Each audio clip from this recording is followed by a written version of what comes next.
नमस्कार दोस्तों। तो आप खालिस्तानी हरदीप सिंह निज्जर को ज़रूर जानते होंगे। हरदीप सिंह निज्जर जो कि एक खालिस्तानी नेता था और खालिस्तान की बात किया करता था, प्रो खालिस्तानी लीडर था, जिसकी पिछले साल यानी कि साल 2023 के अंदर में जून के महीने में जिसका मर्डर हो गया था कनाडा में। और इसके मर्डर के बाद कनाडा की जो सरकार थी उसने इसमें इंडियन गवर्नमेंट को सीधा सीधा दोषी ठहरा दिया था कि इसमें इंडियन गवर्नमेंट का हाथ हो सकता है।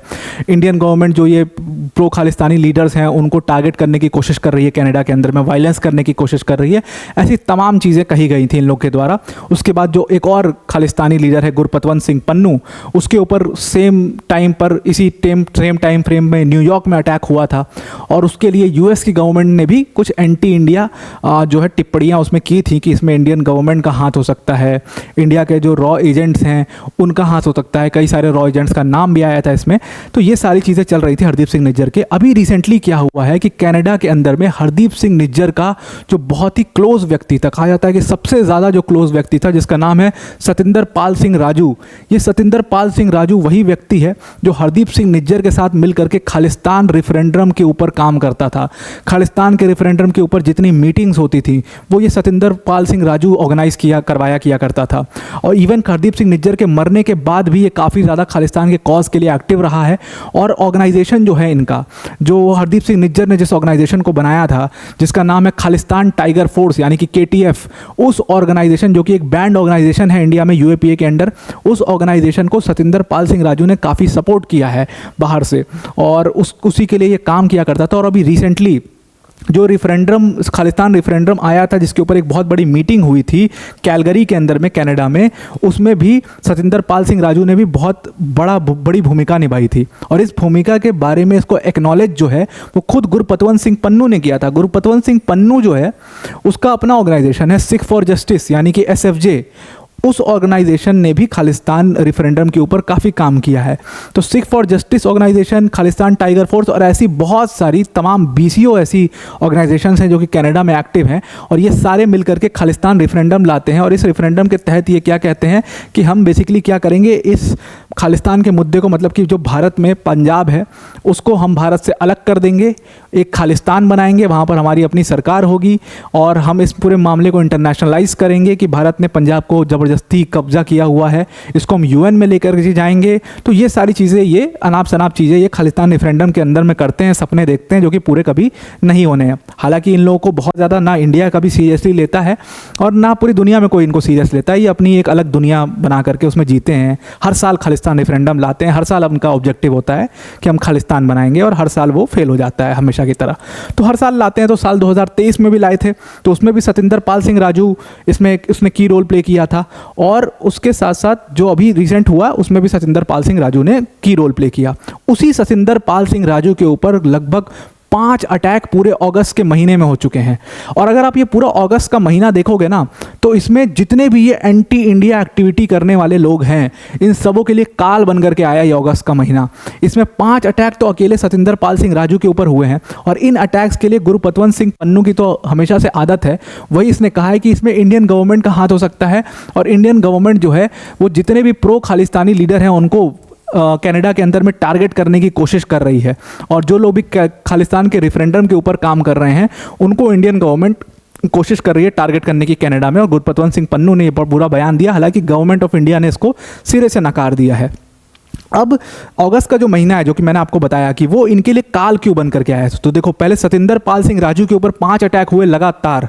उसके बाद जो दूसरा बहुत ही करीबी व्यक्ति है माना जाता है हरदीप सिंह निज्जर का, उसका नाम है रघबीर निज्जर। और जिस गुरुद्वारे के साथ में हरदीप सिंह निज्जर जुड़ा हुआ था, जिस गुरुद्वारे का वो प्रेसिडेंट था, उसी प्रेसिडेंटशिप के लिए रघबीर निज्जर भी खड़ा हुआ है।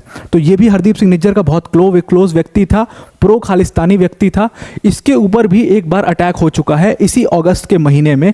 और इसके ऊपर ये जो अटैक किया गया है इसके ऊपर भी किसी को गिरफ्तार आज तक नहीं किया गया। तो पूरे अगस्त में जितने भी ये 5 अटैक सतिंदर पाल सिंह राजू के ऊपर, 1 अटैक रघबीर निज्जर के ऊपर, ये जितने अटैक हुए हैं इसमें कनाडा पुलिस ने एक व्यक्ति को भी गिरफ्तार नहीं किया, मतलब एक व्यक्ति को भी इसमें पकड़ा नहीं गया अभी तक तक जांच अभी तक चली रही है। और जैसा कि मैंने आपको बोला कि पूरे अगस्त महीने में जितने भी एंटी इंडिया एक्टिविटी करने वाले लोग थे सबके ऊपर अटैक्स हुए हैं। तो इसमें गैंग वायलेंस भी माना जा रहा है कि ये गैंग वॉर है एक तरीके का। मैं आपको समझाता हूँ गैंग वॉर हुआ कैसे है ये। अब देखिए इसमें क्या है ना कि आपको पता होगा कि हरदीप सिंह निज्जर को जो मारा गया था, जो उसका मर्डर हुआ था, उसमें 4 इंडियन नेशनल्स को इसमें कनाडा पुलिस ने गिरफ्तार किया था, जिसमें एक का नाम है करण बरार, एक का नाम है कमलप्रीत सिंह, एक का नाम है करणप्रीत सिंह और एक का नाम है अमरदीप सिंह। अब ये जो व्यक्ति हैं ये सारे इंडियन नेशनल्स थे जिनको गिरफ्तार वहाँ पर कर लिया गया था और ये कनाडा की जेल में हैं अभी। और वहाँ पर इनके ऊपर कई बार अटैक किए जा चुके हैं अनआइडेंटिफाइड पर्सन्स द्वारा। और किसने ये अटैक किया है कभी सामने नहीं आ पाता है। कनाडा की पुलिस इसके ऊपर जांच भी नहीं करती है कि इनके ऊपर किसने अटैक किया। जेल में इनको मारने की कई बार कोशिश की जा चुकी है। अब मैं आपको समझाता हूँ ये वायलेंस हो क्यों रहा है। एक्चुअली में क्या हुआ था कि पाकिस्तान का ISI भी काफ़ी ज़्यादा एक्टिव है कनाडा के अंदर में। जहाँ पर भी एंटी इंडिया एक्टिविटीज़ होती हैं वहाँ पर पाकिस्तान का ISI वैसे ही पहुँच जाता है। तो कहते हैं कि 2 व्यक्ति, यानी कि एक का नाम था राहत राव और एक का नाम था कियानी, ये दोनों व्यक्ति जो है कियानी और राहत राव, इनको कनाडा के अंदर में प्लेस किया था पाकिस्तान की ISI ने कि आप वहाँ पर जितने प्रो खालिस्तानी एक्टिविटीज़ हो रही हैं उसको सपोर्ट करिए, उसको फंड करने की कोशिश करिए, उनको जो हेल्प चाहिए वो करने की कोशिश करिए। तो प्रो खालिस्तानी लीडर गुरपतवंत सिंह पन्नू हो गया, उसके बाद हरदीप सिंह निज्जर हो गया, राहत राव हो गया, ये कियानी जो कि एक पूरी मीडिया एजेंसी चलाता है वो हो गया। ये सब मिल करके सारी एंटी इंडिया एक्टिविटीज़ जो प्रो खालिस्तानी एक्टिविटीज़ हैं उसको कनाडा के अंदर में कर रहे थे। अब इसको करते करते ये लोग ड्रग ट्रेड शुरू कर देते हैं और आपस में ड्रग ट्रेड का पैसा को लेकर के, डिवीज़न को लेकर के इनमें कुछ विवाद हो गया ऐसा माना जाता है। और उसी के कारण हरदीप सिंह निज्जर का मर्डर हुआ। क्यों ऐसा कहा जाता है? क्योंकि हरदीप सिंह निज्जर के मर्डर में 2 व्यक्तियों के साथ भी पूछताछ की गई थी। एक व्यक्ति था ये राहत राव जिसको कहा जाता है कि ये ISI का एजेंट है और दूसरा व्यक्ति था कियानी जिसको कहा जाता है कि वो भी ISI का एजेंट है। इन दोनों व्यक्तियों से पूछताछ की गई थी। हालांकि पब्लिक में इस न्यूज़ को नहीं लाया गया था, लेकिन ये गवर्नमेंट के स्कैनर पर हैं ऐसा कई सारे ग्रुप्स को पता चल गया था। और इसी वजह से हुआ क्या कि राहत राव को इसी अगस्त में 3 तारीख को राहत राव को आग लगा दी गई थी उसके ऑफिस के अंदर में, मतलब बाकायदे उसके ऊपर आग लगा दी गई और ये व्यक्ति काफ़ी सीरियस हो गया था। उसके बाद कोई न्यूज़ नहीं आ पाई कि इसकी डेथ हो गई या ये बचा हुआ है, उसके ऊपर मीडिया में कोई न्यूज़ नहीं आ पाई ऑफिशियली। और कियानी के ऊपर भी एक अटैक किया गया था अगस्त महीने में ही। और उसके बाद ये जितने प्रो खालिस्तानी लीडर हैं इनके ऊपर भी लगातार अटैक हो रहे हैं। 5 अटैक सतिंदर पाल सिंह राजू और 1 अटैक रघबीर निज्जर के ऊपर। तो ऐसा माना जा रहा है, ऑफिशियल्स का ऐसा कहना है कि may be it is a gang war और ये कोई अनआइडेंटिफाइड पर्सन है। और ये गैंग वॉर के मामले में इन दोनों ग्रुप्स में आपस में ही लड़ाई हो चुकी है और ये दोनों ग्रुप्स एक दूसरे को ही मार रहे हैं। क्योंकि अगर हरदीप सिंह निज्जर को इस व्यक्ति ने मारा था और ये बात बाहर लीक हो गई थी तो इस वजह से उसको बदला लेने के लिए इसको राहत राव को मार दिया गया। उसके बाद कियानी के ऊपर भी एक अटैक किया गया। तो इस तरीके से ये सारी चीज़ें कनाडा के अंदर में चल रही हैं। आई होप आपको ये पूरा मामला कनाडा का अंदर समझ में आ चुका होगा, आपस की इनकी लड़ाई, और इसमें ये गवर्नमेंट ऑफ इंडिया को दोषी ठहरा देते हैं। और ये मतलब जो गुरपतवंत सिंह पन्नू है ये अभी एक कन्फेडरेशन बनाने की भी कोशिश कर रहा था खालिस्तान कॉज के लिए कि सारी ऑर्गेनाइजेशन एक साथ आ जाएं। उसके लिए बहुत बड़ा सेटबैक है और गुरपतवंत सिंह पन्नू को ये काफ़ी बड़ा झटका जो है इस रूप से लगेगा अगर ये गैंग वायलेंस है तो आई आपको ये पूरा आर्टिकल समझ में आ गया होगा। वीडियो को एंड करने से पहले अनअकैडमी टीम की तरफ से एक बहुत बड़ी अनाउंसमेंट है। देखिए अनअकैडमी ने आपके लिए 2 कोर्सेज लॉन्च किए थे और ये दोनों कोर्सेज मेरे द्वारा लिए जाएंगे। एक कोर्स तो हमारा था जियो पॉलिटिक्स के ऊपर, जहाँ पर हम ऑयल जियो पॉलिटिक्स के ऊपर काफ़ी डिटेल में डिस्कस करने वाले हैं। वर्ल्ड वॉर 1, वर्ल्ड वॉर 2 में ऑयल जियो पॉलिटिक्स का क्या रोल था, किस तरीके से बायपोलर वर्ल्ड बना, फिर वो बायपोलर वर्ल्ड कैसे मल्टीपोलर वर्ल्ड में चेंज हो जाता है, ये सारी चीज़ें हम डिस्कस करेंगे। इस पूरे कोर्स के अंदर में 5 लेक्चर्स होंगे। उसके अलावा इसी में एक दूसरा जो हमारा सेगमेंट है वो इंडियन पॉलिटी का है। हम उन जजमेंट्स को डिस्कस करेंगे जो कि इंडिया के फाइनेंशियल लैंडस्केप को डिफाइन करती हैं और उसमें भी हम काफ़ी डिटेल में उनको डिस्कस करेंगे कि उस टाइम की पॉलिटिकल सिचुएशंस क्या थी, क्यों ये पॉलिसी गवर्नमेंट ने बनाई, उस पॉलिसी को कैसे चैलेंज किया गया, जिसमें आधार केस, 2G केस, इन सारे केसेस को हम काफ़ी डिटेल में डिस्कस करेंगे। और इसमें भी 5 लेक्चर होंगे, तो टोटल 10 लेक्चर हैं इस पूरे कोर्स के अंदर में।